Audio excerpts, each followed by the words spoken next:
you can measure rat motivation by how hard they pull on the spring, let's say, and they're more motivated if they're running away and running towards. But let's go back to play. So you can take juvenile rats who haven't been able to play for a while, maybe they've been isolated, or maybe they just haven't been able to engage in physical activity, like many school children that you might be thinking about, neither allowed to play nor allowed to engage in physical activity, and there's a reason I'm telling you that.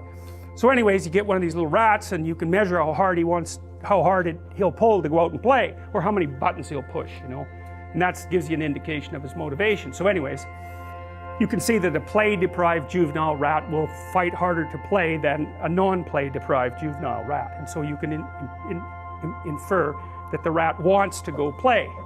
And you know, you do the same measurement with everyone around you.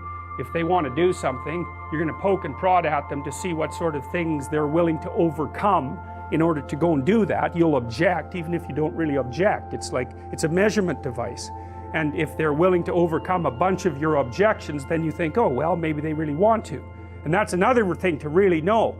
If there's something you want, you need about 5 arguments about why you want it, because the probability that the person who's opposing you will have 5 arguments about why you shouldn't have it is very low. They just won't have thought it through enough.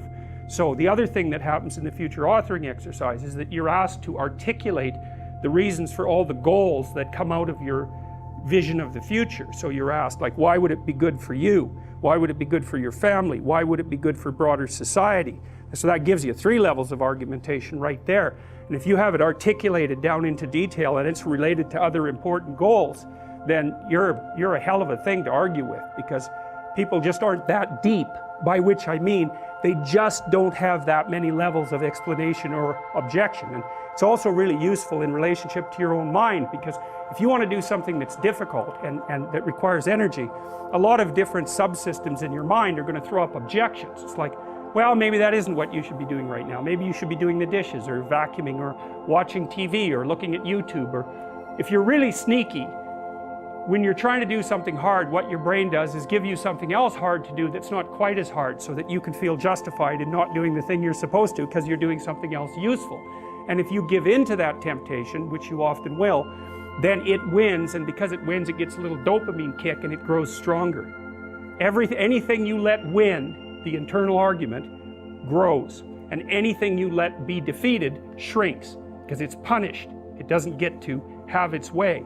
So that's another thing really to remember. Don't practice what you do not want to become. And because they're neurological circuits, you build those things in there, man, they're not going anywhere.